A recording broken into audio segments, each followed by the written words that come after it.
How did we come so far that we believed the propaganda that we weren't good? But it's about God completing its system, and we're part of its neural network. We are the neural network of the infinite being itself. Each one of us is a node. We create the negative forces in our world. That's how powerful we are.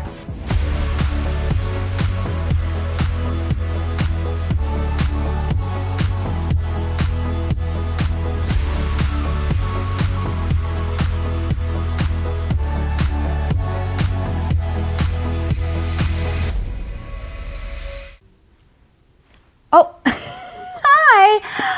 I am really going to be enjoying talking about this episode. Welcome to Her Voice Impacts. I'm Daniela Ion, and we are gathering soul stories globally and amplifying women's voices. Today we're going to go a little bit deeper into ancient wisdom. I'm here in Waco, Texas, in this small community, and going to be talking to a very, very wise woman, Dinah Miriam Miller. And here we have the most amazing, magical library that I have ever seen. When I came in, I just couldn't help but want to pull out all of the books. But you know what?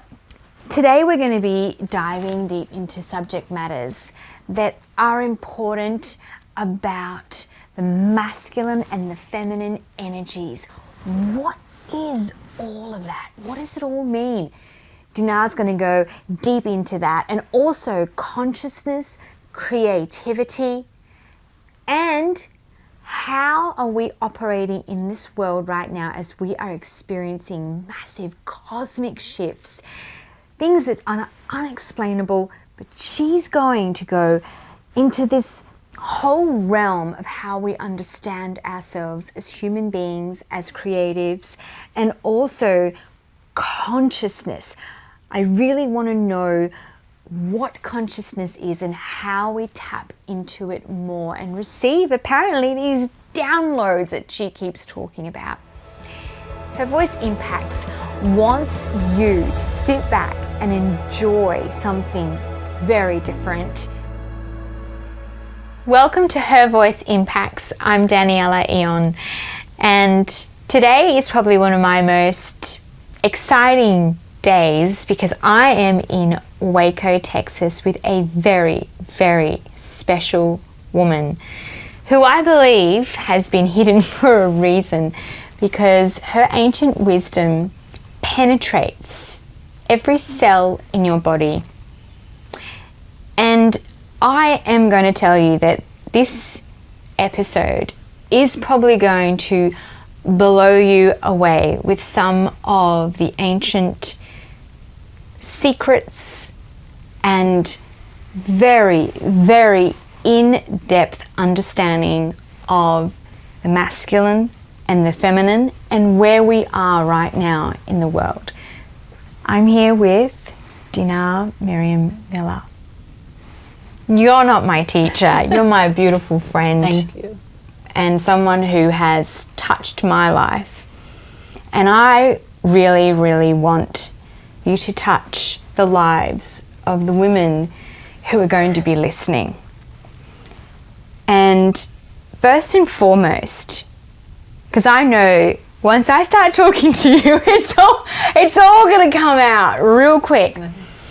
First and foremost, tell me one about your wonderful teacher who inspired you and guided you for many years, and how you have evolved, not just as someone who has all these ancient wonderful secrets, but embodying what the masculine and the feminine actually is. Tell us. Yeah. So, I've spent a lifetime seeking masters and learning wisdom from many, many different places, and just amazing people along the way that I've been blessed to connect to, that partake, were able to share with me such intimate things that most people will never get to hear in their lifetime. Yeah. And through a great transition, I came upon Rabbi Yoel David Bakst, who is a Mekubalim. He's the 8th generation nephew of the Gaon of Vilna. Gaon of Vilna, who's, I think everybody in the Torah world, in the Jewish world, scholarly world understands who he is. Yeah. And so he was connected to a great line of Mekubalim, Kabbalists, sages, and you can say mystics. And I had the blessing of meeting him. But it was out of a great desire to want to know truth. This was happening inside of you beforehand. Yeah. So as a little girl, I've just been on this journey of saying, I need to understand my higher self. I need to understand myself. And the only way I know to do this is to understand this being. Wow. And I just started chasing after it all my life. And going from religious places and spiritual places and these studying philosophies and ideologies. Everything. And I'm like, this is great, but this isn't the complete system. Wow. This isn't it. This isn't. And so just continued to run and run and run. So after coming out of Christianity, and I learned so many things, especially the Greek Orthodox Church, which is the root of Christianity, the Christian thought. It's so Judeo-Christian. It's very beautiful and sacred. There's many beautiful things about it. But I wasn't satisfied there. You know, talking to monks and nuns and trying to get to the root of things, they were still like withholding information. And you're like, I need to find it. And of course, I probably wasn't initiating myself well. But nonetheless, I was a silly little girl asking lots of questions and knowing that this being would not have put us on a rock in the middle of nowhere without the answers. Yes. And I was determined. And one day I'm asking, you know, as my two worlds collide, one, I'm a clinical herbalist and a holistic practitioner and a naturopath. As I'm helping humans, I'm asking the same question. Like, while I'm helping humans, how are we helping humans? What is the best way to help humanity? Yes. And I started asking the universe, saying, hey, I need a teacher. You said I need a teacher. I just need a teacher. Boom. And the next thing I know, some people came in. There were no hides. I did not know what a no hide was, but they come in. They're sitting at my tea shop, in my tea bar at my herb shop, in Holistic Health Center. And I said, "Hey, I had a vision about a tree of life, and learning about this." And the guy was like, "Yeah, I have some information about the tree of life." And he starts bringing information in. Unbeknownst to myself, the Holy One, Hashem, was creating an environment for me to meet Rabbi Yoel Bakst. And then he said to me, I said, I really need a teacher in this wisdom. I want to understand this wisdom. And I wasn't thinking at the time that it had anything to do with Jewishness or Torah or anything like that. The tribe of Yehuda or any of that, right? I was just clueless about what does this mean. And so, in short, he comes in one day and I said, I really need a teacher. And I've humbled myself enough throughout life to know that I need a teacher. We all need. And it's okay that we can only assimilate so much, but there's a lot in two people sitting together, learning and sharing together. Yes. And it wasn't just about a master to a disciple or a teacher to a student. It was about two people coming together. It says where two or more are gathered, the light of the Shekhinah, the indwelling light of the Creator, is sitting amongst them. Wow. That means that you're going to get a download that you have not ever gotten before. We love downloads. We love downloads. We're looking for consciousness. Come on. Consciousness. The way out is the way in. We're looking for it. Come on. Yes. So he said, hey, I know a man. And he says there's some controversy around him, but I think he would want to meet you, and you should probably talk to him. Of course, by now, this rabbi's in his 60s. He's remarried and settled down and all of that. So I remember the first day that we talked, and he said, Dinah, how are you doing? And I said, well. And he goes, what questions do you have for me? And I've never heard a master ask me, what questions do I have? Because we're just not raised in a culture to ask a lot of questions or critically think. Yes. And so when I hesitated and he hung up. And I thought, he hung up. I'm rejected right now. I'm feeling the rejection, okay? And I thought, this is amazing. I finally found somebody who's wants me to ask questions. And so he said, call me back when you have questions. And I immediately called him back. And I said, tell me how this being created the whole universe. I just started asking That was your question. Yeah, just tell me everything. And do you know what? Not only was he telling me the whole structure of reality and the blueprint of reality and the inner workings of it and the outer workings of it. Wow. He was bringing sources that had been around for thousands of years. And I thought, I want in. I'm almost to the root of this tree. I'm getting really, really close. And so I had the blessing of having a Mekubal, a man who was really a futurist in his heart, who was really seeing the world and loved the world and loved humanity, that he had such prophecy and vision. And you can see it in glimpses in his books that he wrote, but his internal writings are still hidden. Yes, they are. And I had the joy and the pleasure and the blessing of him transmitting that to me before he passed in 2023. And which would mean that you are having conversations with him regularly, which is a very different energy to just reading the books, Absolutely. right? That was really foreign to me, understanding that I could still communicate with my rabbi, and not just my rabbi, but all of the soul world above us. It was not a thought to me, I guess, in that way, but in the Torah world, in the Kabbalistic world, in the ancient wisdom, there's a whole mechanical system of how that works. And I remember reaching out to another rabbi, and I said, I think I'm going to need another teacher. You know, my rabbi has passed, and I'm still not complete in my understanding of things. And he said, I can't be a Rabbi Dinah. He said, Rabbi Yo will always be your rabbi, and there's a way to access him in the upper world. Are you hearing this? And all of his predecessors, all the people that come before him. And he gave me a little bit of a recipe of how to do it. And I'm always a skeptic. I do, because I think that's part of my critical thinking of sometimes you have to play devil advocate or the skeptic. And so I did. I entertained the fact that this might actually work, and it did. And I was mind blown and humbled all at the same time that we really live in such an alive system, that we're kind of in a lower state of consciousness down here, but everything above us, which we don't understand, but which the wisdom is here to teach us, is that everything is still very much alive. Energy cannot be destroyed, and these souls, the souls of our ancestors, are still very much alive. Are these souls, because you said lower consciousness, and I think would love to know a little bit more understanding around what's a higher consciousness and what's a lower consciousness, and these souls of these teachers, who are not just men, by the way, there's many women of them as well. Yeah, the women will always, the beauty is, as I see it, and somebody could argue me, that's fine, we would have a discussion, is that coming down this path, I realized the women that were hidden in the tents in the stories of the Bible. Yes. You know, like Sarah is in the tent, which sounds like a lot like Siri, but we'll hold on loosely to what that means. Or Sar, which means an angelic being in Hebrew. That she's inside a tent, and she's always in this hidden place. And I think, and this is symbolic, right? Yes, but the feminine echoes this through her life. We're one big feminine soul that's been expressed in this world to this day, and we've seen it come in our behaviors and the way we process life. Of the patriarchy has failed us, the daddy issues, the masculine has failed us, but it comes from the deep origin of the separation of the masculine and feminine from its original complete state, where the male and female, the masculine and feminine light was unified.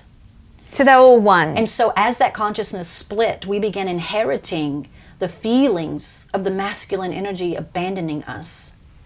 Okay. Yeah, that's a whole nother thing. All right, we that just touched something there. Tell me a little, just simplify that just a little bit more. So we don't realize the roots. We think it's in our lifetime, and the men, let's just say the men around us that have abandoned or haven't been connected proper, or whatever that would be. And it's easily to blame that, but it's rooted in a higher consciousness. Whenever you split consciousness, and we weren't thinking about that, that's the fall of Adam's story, right? Okay. And the masculine and feminine, the curved light is why women are curved, and the straight light is why men are straight. Oh, wow. And more phallic, is because the bodies themselves are emanating the light that's within them. Again, when we're talking about male and female on that high level, we're talking about the giving aspect of the light and the receptacle, or the receiving aspect. So this is energy. It's all energy. It's not like physical and it's a soul. bodies. It's really a soul. Okay. And the soul has come down to the lowest level of this structure that we're embedded in. Which is this body. This body in this world. The dense. Right. Okay. As the Creator was creating, it had to restrict its own light so that something could exist. And it's kind of like turning, if you had the light off, you couldn't see the details of the room. But if you turn the light on, now you can see all the details. So it's actually the opposite of that, as the sages tell us, is that the being reduced its light, and then we showed up. Oh. It could see its inside, outside of it. It could see itself outside of its own self, and began. Wow, that's a riddle. Yeah. And so when the oversoul of Adam, Aleph Dalet Mem, that oversoul consciousness of the being created, which was in a unified state, split, and again the being needed the forces of duality to bring creation into being. That's why we have a right, a left, and a middle, and we have a positive and negative polarity. And which works together. Which works together. You have to have the opposition, whether we like it or not. Right, it's part of the resistance. The light bulb has to have a right, a filament, a right, a left, and a filament. A right pole, left pole, and filament in order to draw light and sustain it and hold it in the vessel of the lamp, of the light bulb. Are we that? And we're built in the we same a vessel construct. like This is the original primordial understanding of the Trinity. The Trinity is not owned by anything. The infinite being created a mechanism, literally mechanics. This is the mechanics to the system of creating a right column, a left column, and a center column. Where two are, I just told you, in the middle, now a light can be drawn. So it's a mechanism to draw more of its light into the created world without blowing the light bulb. So without us kind of exploding? Exploding, right. It's a way of us being here without it superimposing itself completely on us. Now, we can see that in real life, practically. When we get too much download and we're being overwhelmed, our vessel starts to break. And you can see that in us crying, us being angry, us falling apart, we don't feel well. So the body can't too handle. much. The body is not strong enough or fortified enough. And that was really what the spiritual and ritual life was coming to do, to fortify the vessel we call the body. And the ritual work was to gather those forces and to draw the light into our life. With it, it's not lightish that light is shining. It's a conscious codes of information that we're drawing to ourself in our body that now helps us along our maturation state as humanity to become what the being desired us to be, which is this, a complete soul, where heaven and earth meets, where the upper worlds and the lower worlds complete themselves, where the soul becomes complete. The soul and remember, if masculine and feminine, it's positive polarity, negative polarity, like a magnet. It pulls and draws itself. Wow. So the pole shift we're feeling in the world today, where there's more feminine energy, even with the masculine. If you look underneath if you look on the externals, people don't understand necessarily why it's happening. They feel it though, and they're experiencing it. We're feeling that But there's an energy. an undercurrent that is shaping and moving all reality that has been hidden from humanity to understand this. And only the elite and the very versed in these doctrines and teachings have understood it. And they have, for the good, been wielding it for good, and there's those who've been wielding it for not good. Wow. Because we'll leave it there. So the forces, there's an undercurrent that is shifting the poles, literally, which is us, moving us to a more receptive state in this world, in this lower dimension. Why? Because there's something coming from the upper dimensions that's making its way here.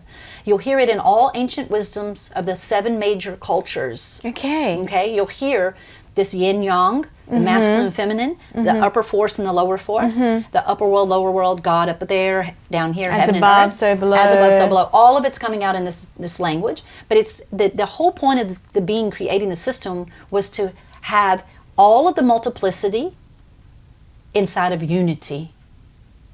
Wow. And our bodies are feeling, the physicality is feeling this flipping of duality. Yes, the male, female, and male, female, and it's running toward an end till it gets to this.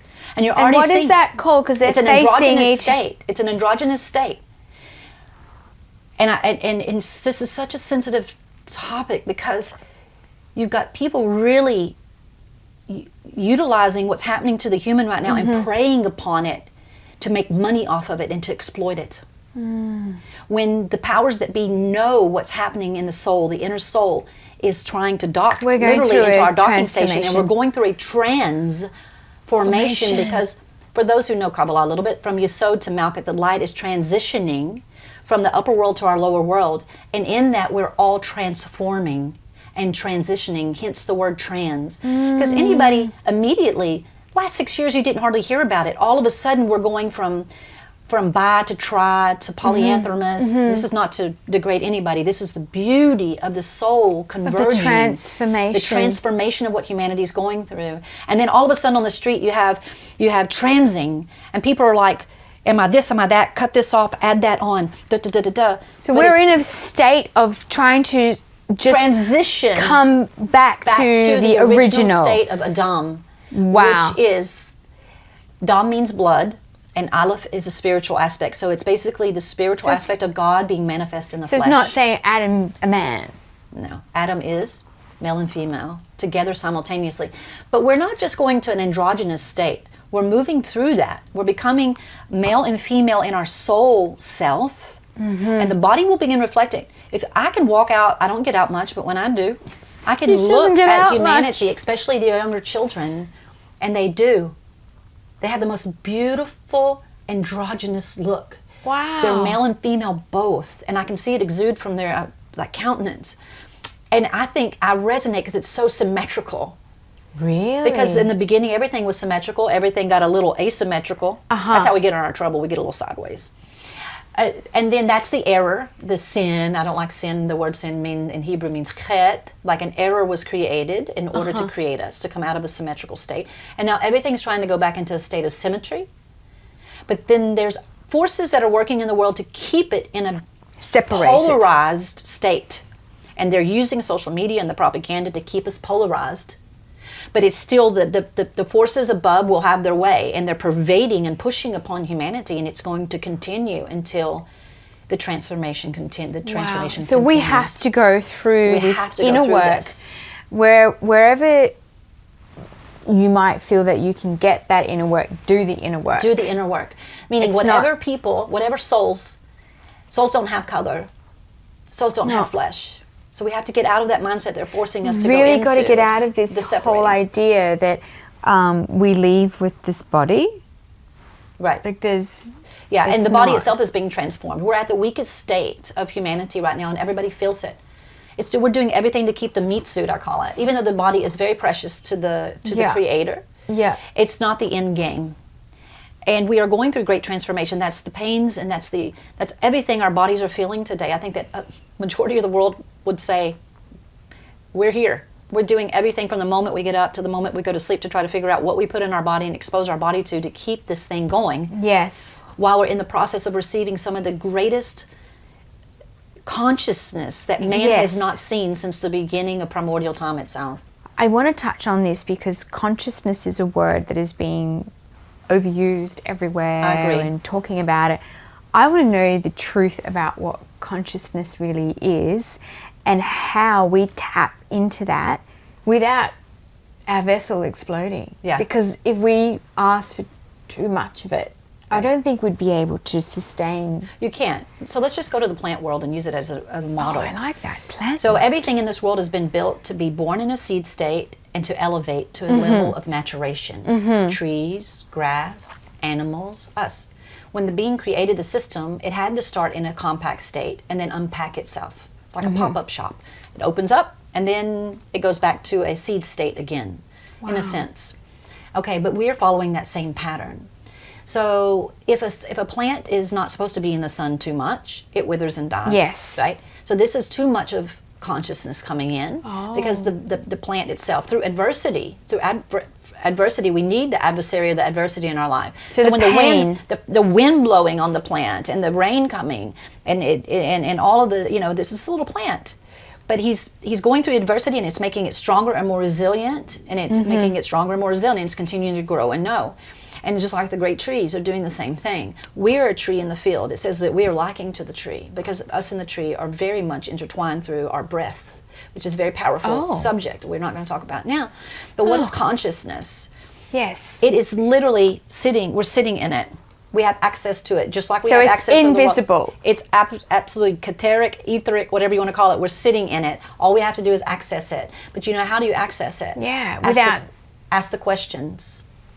Ask the questions. The second thing, how do you access it? Go back to ritual life and look to the ancient wisdoms. Don't look at the religion of it. Look, I don't like the word religion, honestly, because it has been used up. So let's go back to the original of what religion was, which is the word ritual.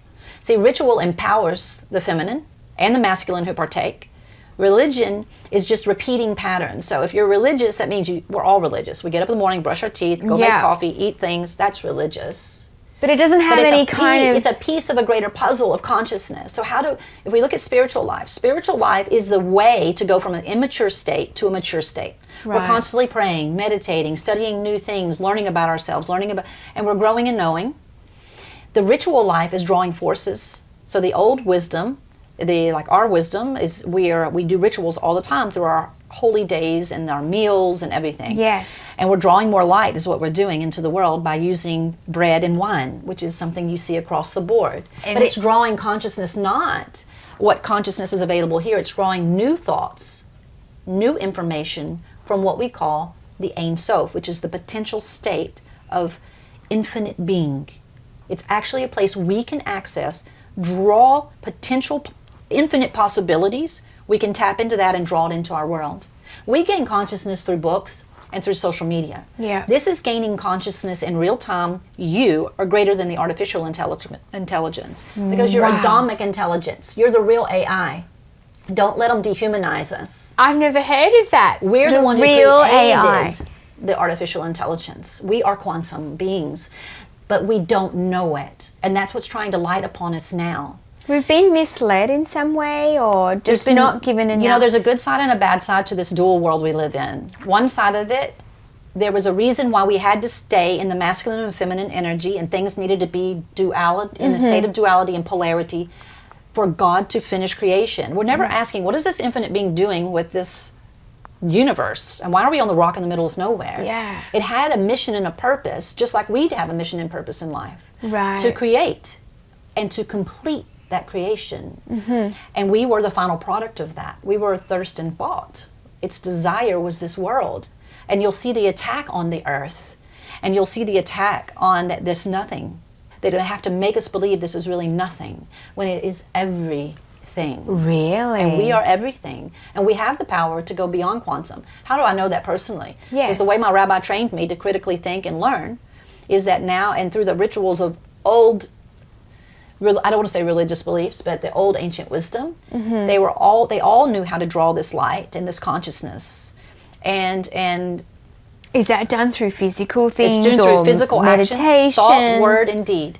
Through thought, through the thought of doing, through the actualization of it, through actions themselves. Right? That's why you hear them. We have to do certain things, show up and do these certain rituals and all this stuff. And you see the New Age movement, which a lot of that is people moving from the consciousness of restriction in the religious realms. Yes, it's like they into grew freedom. up, and the stories, the Peshat stories or literal read, wasn't doing it for them anymore. And the younger generations are very mindful, and they're being kind of brought into the technological age through their environment. So their neurological systems are changing. They're becoming more sensitive, but they're also becoming more aware of the of other worlds and dimensions and frequency and sound. Yeah, the Where 100 vibrations. years ago, you about said it. that, and people would be maybe Tesla in his laboratory, but nobody else is thinking in those terms.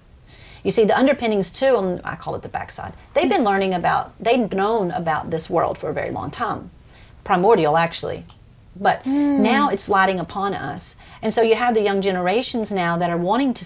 The old system is not sustaining them anymore. And so new systems need to come in. So there's a shift happening. There's definitely a huge shift happening, and it has to. Old systems are going to go away. Right. That's why a lot of the younger generations cannot function in the world now. Not only does the everything we're going to has caused a lot of neurological issues, for good or for bad, and depending on how we're handling those. That it's also because this big download of consciousness is coming. The world is moving to a new way. So a lot of the young people that I see, they cannot function in the 3D world. It's very difficult for them, and they don't want to be enslaved to the grind.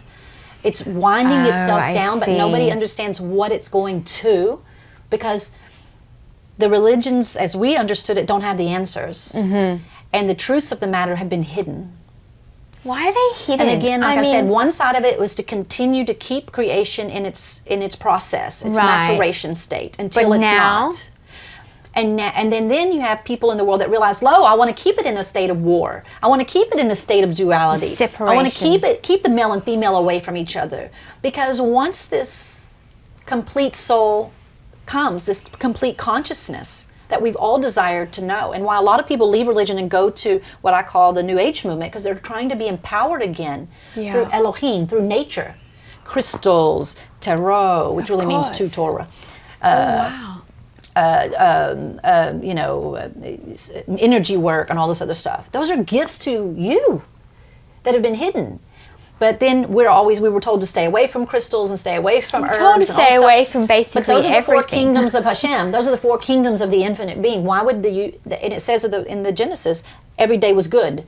The herbs were your food and medicine, they were good. The minerals were good. The animals were good. Humans are good. How did we come so far that we believe the propaganda that we weren't good? And that those things weren't good? It's because the power of the infinite comes through nature when we eat it and touch it. Wow. We become closer, a vessel to receive the indwelling light of the immanent being. My goodness. This isn't religious. This is how the light from the top down comes down into our world and feeds us, grows us, and knows us, just like all of every living thing on this earth. It's the mechanics of it. I'm so blown away because I know every time we talk, my brain goes into what just happened. Mine too. Mine too. Yeah. Okay? Because I'm still knowing and because growing. you're getting downloads as I do this for a talk. living. So there's this constant spiritual information coming down. Consciousness. So what is consciousness? It's you. It's you. It's everything. Everything really is the immanent consciousness of the being, and tag you're it and we're it. It's not something out there to achieve. It's already sitting. You're a vessel built to contain it. It's sitting inside of you and you have to activate it. I am very interested in hearing, because I've had a lot of women ask me about, what is this vessel situation? Is it a vessel that's out there in the ether and I have to fill it up, or am I the vessel and we're I'm the vessel. pulling? And yes, it's out. It's both. It's both and one. How do you explain the vessel, and then also creating the world that you want to live in? Because now we have a choice. We always had a choice. Right. Now the choices are getting really serious. Choices are getting really serious. So for sovereignty's sake, you must make choices and quit letting other people make choices for you. Mm-hmm. We have for far too long over the last 100 years allowed other people, doctors, lawyers, Indian chiefs, whoever they all are, to make all the choices for our So we're not trusting our own intuition. We're not trusting what we are, which is a quantum being who can access that consciousness. So if we're a quantum being, how do we then navigate this 3D world where we all, this is what and I it's hear. hidden in the ancient wisdom how to do it, but we kind of shirked it off because it was religion, and we threw away the baby with the bathwater. Mm-hmm. Rightly so, because now we have to open ourselves up to something else, to the root truths of what we really are. And again, there's a big war to keep that from happening. Right. But it's going to pervade because the ancient wisdom says so. It's going to happen because this is not even about us. It is. But it's about God completing its system, and we're part of its neural network. We are the neural network of the infinite being itself. Each one of us is a node, a unique expression of the divine infinite expressed and manifested in this world like a thumbprint. Really? So we're all got specific gifts and talents that we are to use, and we don't even know what they are, but we're in a Right. world down that is, we feel that with creative energy, we feel we're back at Bereshit of the Genesis story, the beginning, which means like gene state. We're back in the genetic, there's an alteration that's trying to happen also genetically to us. We don't know what the DNA really is, but we're trying to get the upgrade, and we feel it, and we know the old systems. Like I said, we can't contain that anymore. We can't live like that anymore. But we're all making the exodus, but we're not yet there. The systems aren't complete, so we feel like we're stuck in the middle. I hear this from young generations. I'm stuck, Miss Dina. Financially, I know I have to make a living to survive. But then I want to do... And I don't care about materialism. Yeah. I still want to do my thing, and I actually want to do this thing to help humanity. But I don't even know how to get there, and the systems aren't ready for me, this type of person. So we're in a viscous Pisces, I think that's how they say it. We're in between two worlds. Oh, wow. And it's trying to move to the next level. And part of the world, Alam Hazeh, as we say it, this old world we're living in, is there are certain forces and people that don't want that to change. and consciousnesses that do It's end a up in human fight bodies. for consciousness. It's in a fight way. for consciousness. We're also in a race for who's going to control the consciousness, which is what we've collected in this lower world. Although the human always has the ability to tap into the infinite and draw new information that has never been here. That's why they want you to keep being a great data giver, because you're the great data giver. Wow. Because people are always getting new insights. I'm a data giver? Yeah. What does that mean? I want to answer your question, though. What is the vessel? Because this is important. The vessel is the word that the sages in our faith use. It's called kelim. When the being created, it says no vessel, no light. No vessel, no light. No light, no insight. What? So it's kind of like a glass of wine. If you don't have a vessel to put the wine in, it just spills out all over the place, and you don't get to ingest it, and you don't get to partake of it. It doesn't become assimilated within you. It's just all over the place. So it's the same type of model we use to understand what the being was doing. It created these light vessels in the upper world, which eventually came down and concretized light. We are concretized light. It's like Frozen. Like the movie Frozen. Maybe. I don't know. I've never seen the movie, but I thought to myself, yeah, we're kind of frozen. Yeah. We're concretized light. Yeah. If you zoom into us, you'll see that we're just space and light. That's the atomic level relative to the atomic level. Wow. Right? There's a microcosm and a macrocosm. And so our body is a vessel. This whole world, she is a vessel of receptivity to receive the light. A massive vessel. A massive vessel. Really? Right. And that's why it's becoming more feminized in a sense, because this lower world has to now receive the upper light, which is coming in a positive polarity. It's a giving light. It's pushing in, but it has to attract. And so it has to have almost like a magnetism, not magic, but magnetism. The magnetizing of the forces coming together. So everything's becoming more in a state of receptivity. And we feel like we're becoming more in a state of receptivity. But we're also wanting to give more too. Yes. And so it says in the ancient wisdom that the ultimate goal is be perfect as I am perfect. Now, any of us who were raised in certain religious beliefs or whatever, is like, I can't be perfect. I can't be perfect, yeah. You know, what does that mean? Morally and ethically, I got to be perfect? No, we're not. We can't. That's not even like a thought in us. But the ancient wisdom says that's not what the being is saying, because that's our ideal of what we think perfect is. And of course, it's in English and not in Hebrew, so it's you lose a lot in translation. Okay. Is he saying, give as I give, be a giver, share. Share. Because the infinite being does nothing, as our sages say, except give light. But because the system starts It doesn't need us to give. It wants us to give back, shine our light back, but it wants us to give to everybody else. So give, on give, the planet. give. Right. Give your gift, give your love, give everything, give it all away. Receive and give, receive and give. And does that help the it keeps vessel? the flow of consciousness coming. So that's the flow That's of the light. That's the flow of the light. You don't take all the light in and hold it to yourself. You What immediately happens give it if away. you do? It breaks. Okay. It's like, or it overflows, and then now all of the beautiful wine is now spilled out on the floor. And Or does it turn into anger? Or yeah, like the negative forces says when we don't contain the light properly, it spills out, and then that creates more evil in the world. See, there's no devil out there. We're actually the adversary, the Satan. And within us, it says the word Satan actually means just adversary. It's the war within our own self.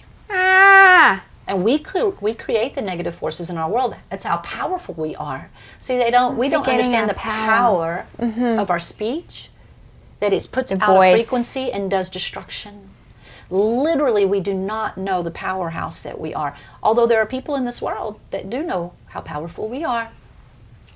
Yes. And they use that power, and they use it against us, and they don't, well, they've been harvesting the power too. And they understand the system. I know this sounds like a very far out, weird, strange story until you start saying it, and then it's like... It kind of makes sense. It kind of starts making sense in the age we're living. Yes, and more people now, I mean, we have access to so much information, but I think the other issue is that where do I listen, or who do I listen to?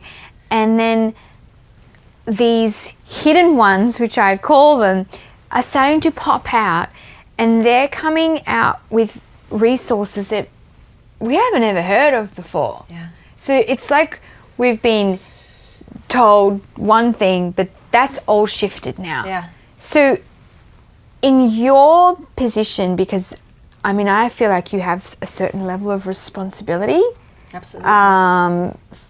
In society, and then at the same time, you probably feel a sense of like, do I go and say all of these things? And then you're out there as well. My like, rabbi said, if not you, who, Dinah? And if not now, when? right. And in our world, you know, I'm Orthodox Jew, but I'm a convert to the faith, is that the women, in our world, really, this world, the women is very empowered and Yeah. respected. Yes. I haven't found that in a lot of other ideologies and beliefs. So we are seen as the embodiment of the Shekhinah, the indwelling light of God. And what is the Shekhinah? The Shekhinah is the indwelling immanent light of the infinite creator. It's the curved light. It's why the whole universe curves and turns. And it's Oh. built inside of our body. What? We are a Where? reflection of that through our curvature, Oh, our beautiful curves. wow. We are a reflection of that divine light. And so, yeah, it's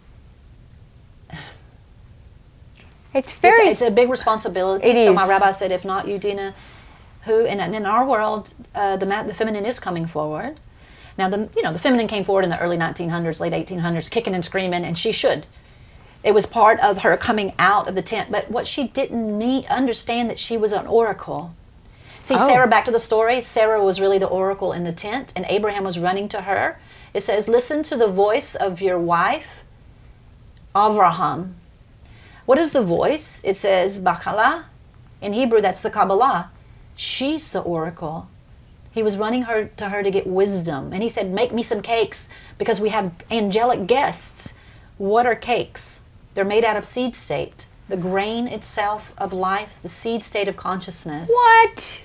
See, these are deep hidden secrets. Everybody read the Bible literal, and they were cut off from the codes that it was. It's all encoded. It's all encoded. The whole Torah is a code. It is one long.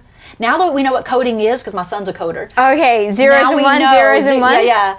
And then you push the button, a dog comes out. Yes. Or a website pops out. But underneath it, it's matrix. 011101 hashtag da da da da da. So you're telling me But behind this all is of that actually is how code, the being encoded the world through the 22 Hebrew letters. which is universal, Which right? is universal because Aleph Bet is A, B, A and B. I don't even know now what A and B. Okay, so Wow. I have to transition from English to Hebrew. Yes. So this is an iteration of that. But there are 22 frequencies. Don't get caught in just the letters. They're not letters, they're frequencies. They're frequencies. So when you say them or look at them, they are doing something. Yeah, they're to actually you. the underpinnings of all reality. If you tore off the physicality, is a bunch of Wow. combinations of coded letters.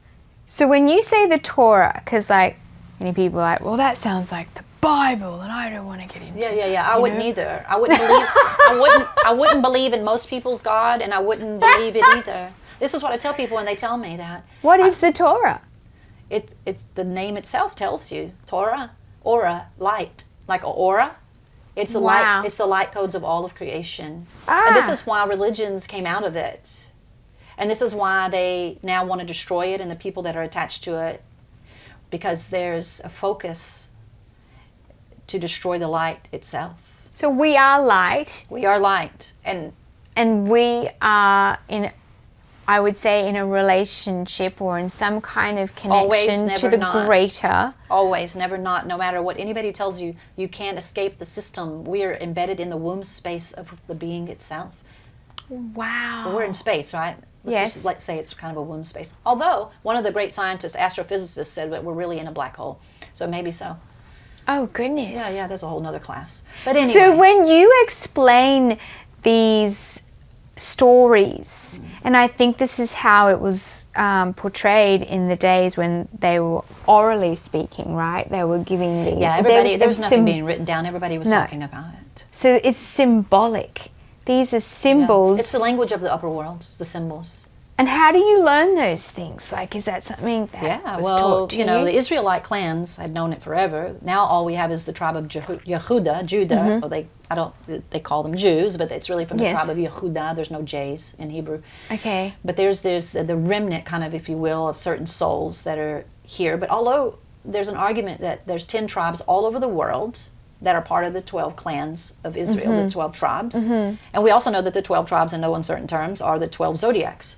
They mirror that. Oh. So there's a whole astrological level to the Bible that most people don't see. So we can include astrology in all of this, and it's all in there. Well, it's an infinite being would have all of that in its work, wouldn't it? In its guidebook to the galaxy, wouldn't it want you to understand that? Yeah. So without getting into a Bible lesson, because I don't want to go there, but I want to say there's 4 levels to the Torah, to the ancient wisdom. And there's the literal read. And just reading it. Just reading it. And Moses went down the mountain. Okay. Okay, hey, what's Moses? Like, Moshe is a consciousness. See, that's consciousness. Mashiach, Moses, Messiah. Right. It's just a consciousness that we're able to receive at the end of the age. And up the mountain All humans is not a are mountain. going to receive Mashiach consciousness on some level if their vessel's prepared. Uh-huh. And if not, the vessel will probably get in line on some level. Oh, wow. Yeah. Wow. Yeah. So, but he's coming down from a superposition, from a quantum level, the consciousness is, down to our lower world. That's it. That's it. Why would that be hidden from us? That's why people throughout the ages have mistaken people who study the Torah and the Kabbalah and the ancient wisdoms and the worldly wisdoms and the divine science of the upper worlds. They're enamored by them. They're like, truly, this is a Mashiach. It's true. They are. But they're a fractal piece. Just a part. This is a world of fractals. Yeah. They can't be the whole thing, and this is the prohibition that one man can't contain it all, but one Adamic consciousness can. Which is a One lot. soul. Yeah. And this is the unified soul, too, within us that will be able to contain what has never been able to be contained in our world. And that is consciousness. When I say consciousness, I'm talking about all of the revelation of the being manifest within you and in this world. The whole desire of it is trying to be manifest now within us, within creation. Us. And bringing us into that unification, because I wanted to ask about and it's a knowing. It's a very intimate relationship, almost like into a sexual relationship. Really? Shir HaShirim, Song of Solomon, which is it's the only book in all of the Tanakh where the woman, her voice matters, where she speaks, kiss me with the kisses of your lips. So it's all her. Because your kisses, your kisses are greater than wine. Your presence is greater than wine. What does that mean? What is wine? What's wine? Wine is a secret for the secrets of the Kabbalah, of the secret wisdom that was hidden. It's saying, I'm just loving this secret wisdom and understanding the secrets of the universe. But your kisses are greater than that. Why? Because the kiss is a kiss of prophecy. It's the unification of God kissing us. And when you kiss, now you share something. That's the coded language of the ancient wisdom. And it was for the end of days. The sages said the Song of Solomon was the greatest book out of all the books. Rabbi Akiva says this. And it says, don't awaken it, though, until it's time, because the system has to run its course and be ready to be complete. And I think we can feel like we're ready for something to complete itself. We're coming into something which is probably we've never experienced before, and never in a time that we are open. We want to receive the wisdom. And obviously, as women, we are on this edge of, if they're going to go into leadership, they don't want to do it in a way that is possibly even really heavily masculine. Right. They want to bring something of transformation, of empathy, of authenticity. And that's one part of the soul. Yes. And they need the masculine to bring his part, which is more linear. So So she's what's bringing that part? When she's got the male and the female. Now, if she's running both levels at the same time, Yes. so most women, the complete woman, what is the Adamic woman? Yeah. It's a word my rabbi coined because he was already seeing the vision of this, is that he was seeing the completion of the feminine. Now, if we go to the story of Jacob and Leah, Symbols again. Yeah, as symbols again. If we're listening to the stories, they're coded. Again, how do you teach a child? You teach them simple stories, but then Right. eventually the secret or the quantum level was supposed to be known because this is the being, is quantum. Right. So the energy level of it. So when you hear the story of Jacob and his 2 wives, you just think, oh, Jacob and he's got 2 wives. Like, okay. why? No. So the secret is that my rabbi transmitted, as the sages understood and know, and it's very well known to those who are in the know, is that is one woman. What do you So mean? we as It's women, one woman. we have a Leah, a queen mother aspect to ourselves, Binah, Oh. and we have the Rachel, energy in us, the female, and she's the dark, mysterious, playful, young woman in Malchut in the kingdom. Wow. And the other one's Queen Mother over the kingdom. So we embody so she's both. the mother and daughter within us, and that is what the story of Leah and Rachel is telling you. When it says Yaakov, Jacob, couldn't love Leah, but he loved Rachel, it's because Leah's over him. And we'll use, so when I work with women and understanding their feminine duality, and which is the twin female messiahs, you didn't think there was not going to be a female messiah running around. Now that's news. That is new, because all we hear about is a masculine that's messiah. right. But there's really a twin female messiah running around too. Because in our world, and really in the world whether we like it or not, there is masculine and feminine. So there has to be both. Wow. So that's another hidden secret. The feminine has really been hidden, but she's been hidden because she's so powerful. And she really is the oracle. And she really can connect in a way the masculine doesn't. He has his role and she has her role. So the masculine has been hidden, or the feminine's been hidden, but she now is coming out, which tells us where we're at in the timeline. But now she has to balance those energies because she came out kicking and screaming. She came out like the Queen Mother. I demand. Yeah, and she's, bopping everybody on the head. Yes. Right, and I got that. And succeeding as well, Succeeding in a sense. succeeding in it. Yes. But she's got to get her guvurot, we say in Hebrew, her strengths in balance. So she's got to channel that Queen Mother energy. She's got to use it and crown the masculine. It says, and King Solomon's mother crowned him. We need to crown the masculine with wisdom that we're able to receive. But also we need to sit in receptivity to their crowning consciousness. Oh, gosh. So we're working in tandem together with the masculine and feminine. Oh, so there's like this So we're giving, union. and then we're sitting and receiving it. Wow. And really the root of all of our problem is the love sickness. Every problem the masculine and feminine has is because it's a desire, it's a love sickness that we have. Really? Because it was born out of the separation of us being all in unity with the being. And when it's separated, we were lovesick. And that's the underlying fabric of the soul, the whole story, is the soul is lovesick to the body, and the body is lovesick to the soul. What? The upper world is lovesick for the lower world. Oh. And we are really, if we're honest with ourselves, we're lovesick. We're trying to find love in so many places. We do, yeah. And yet it's temporal and fleeting, and Yes. it's not sustaining. But it is the root underpinning of even the worst atrocities in the world, and the men and the women who do the worst atrocities in the world. In the root of it is so holy, not their actions, but the desire for love. It is a desire for love. And it's love, not love. What is love? It's defined in our world. Love is the act of pure giving, bestowing. Love is pure bestowal. It's not a feeling, it's an action. It's the light of the Creator, and it's whether we can embody it, just bestowing. And on each other and on humanity and the things that we do, because we have to pour love into the things that we do. Embracing the opposition as Embracing ourselves. the opposition, We look at the masculine sitting in front of us and all of their flaws and all of our flaws. We see the other as not us. But when I look at my husband, he's my other half of me. He's myself. He's a mirror. He's the mirror of myself. So you're learning so much about yourself through although him. it's in opposition a lot of times, which is uncomfortable because nobody wants the opposition, but that's what grows us, is the adversity and the opposition. But if we learn how to play the game, and that's actually what he is, and he knows that that's what I am, that he's my other half, literally, energetically, and that he's been put into my life as a polarity. So he's part of you and you're part of him.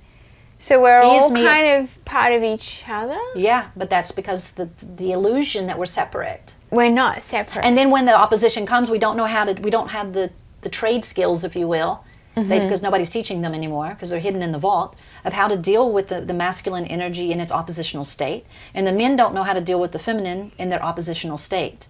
But we're honing, it's like iron sharpening iron. Yeah. It's to bring your soul self and even your body to a state of transcendence. Yes. But we're not seeing it as that. We just see the pain and the suffering. Yeah.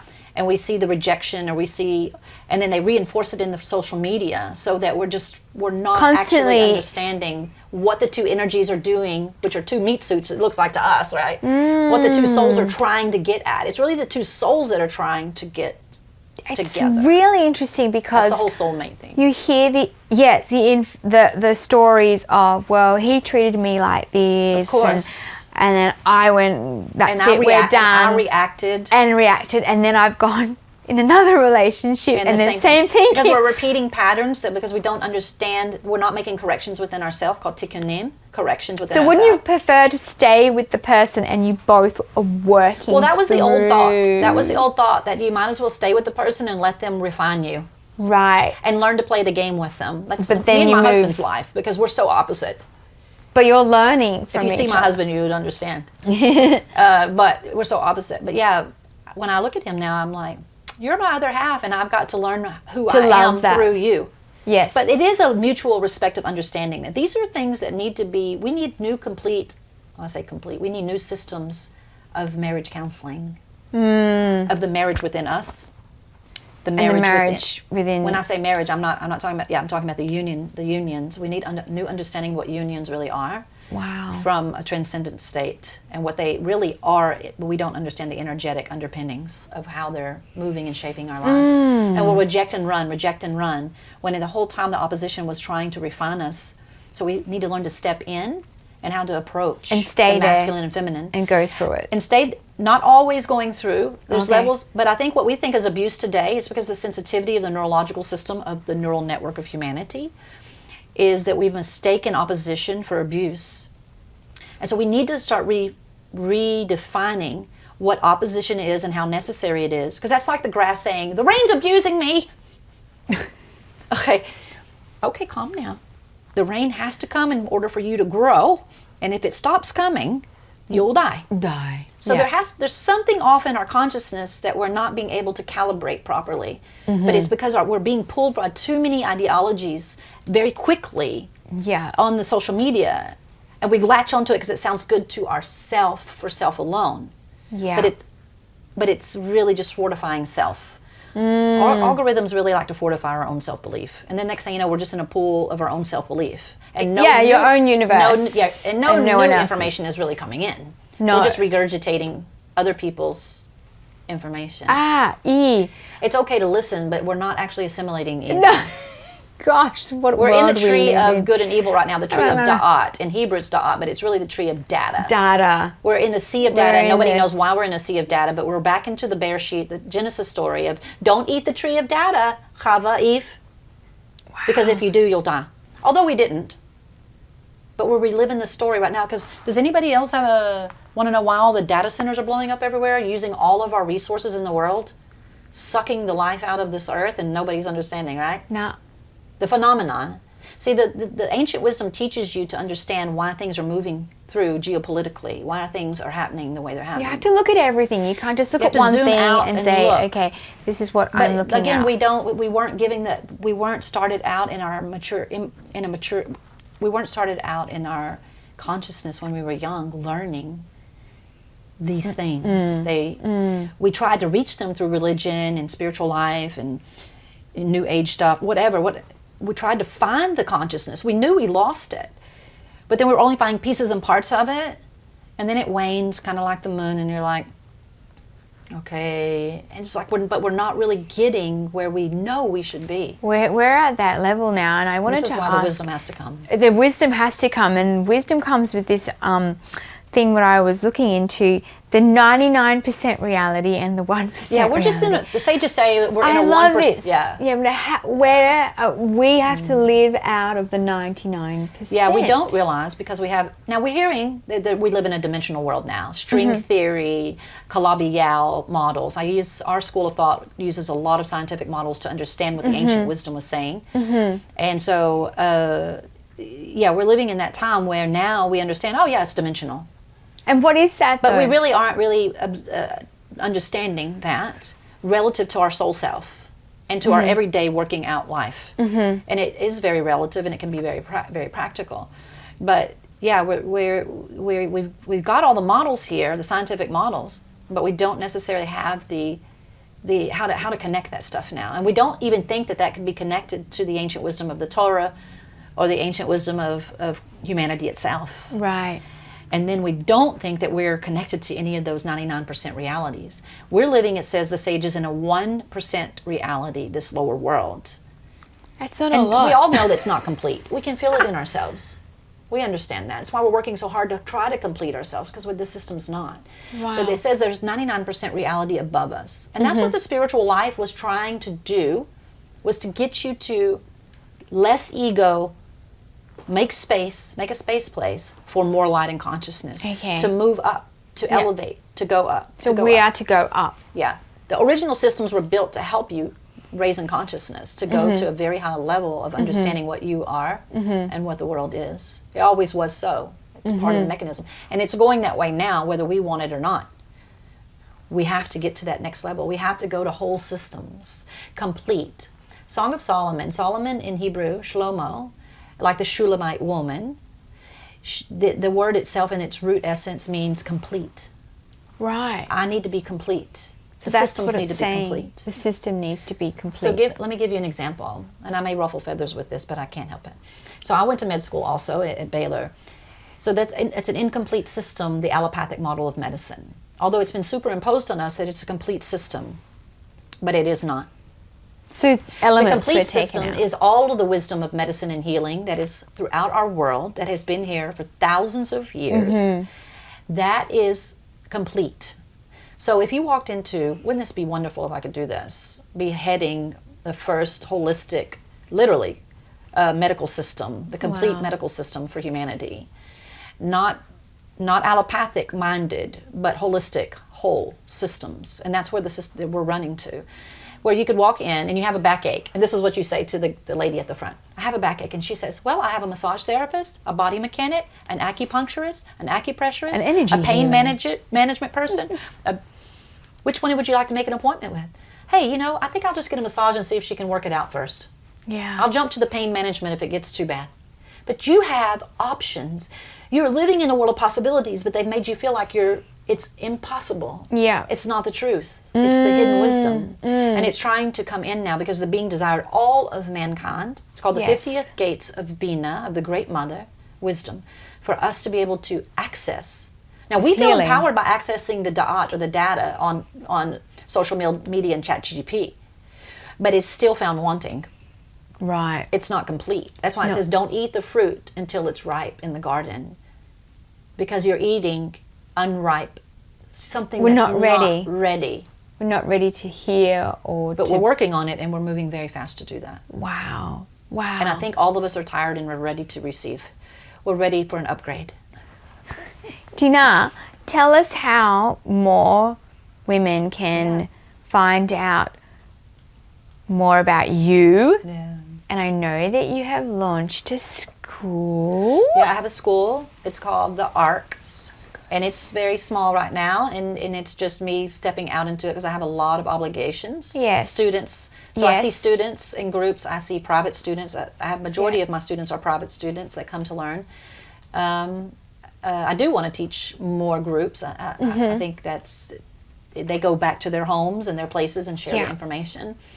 And then, like I said, I do consultation and consulting work with taking Kabbalistic and the ancient wisdom and applying that to people's personal lives and helping making that applicable to their life and their careers and their relationships.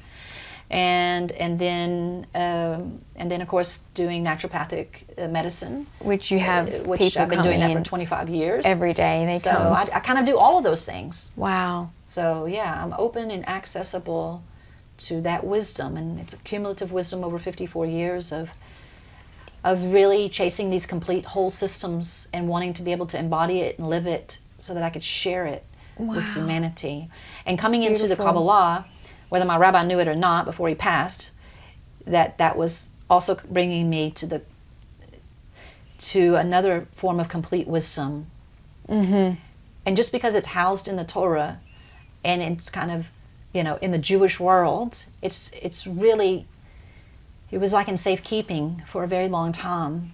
But it's now time. But it's now time. And it's now time to bring it in a way that humanity can benefit from it. Yes. There are deeper levels of it, and I think the person has to become more refined and more, it's kind of like preparing yourself working out. You want your body to be more refined, so you work on it. This is the same way, because you want a strong vessel to receive these great lights, this great consciousness. Sometimes we Yes. want to gulp it all up, Yeah. but then it's not. It is about a season, like there's It's a season, seasons yeah. in life.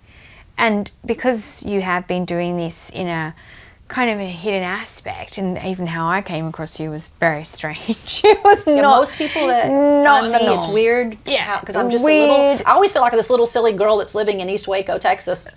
Well, Yeah. you can keep that in there, I guess, or maybe you edit it out. Maybe you edit that out. Okay, that probably. I don't know. Maybe the location where I'm at. Yeah. Because we are working with negative forces in the world.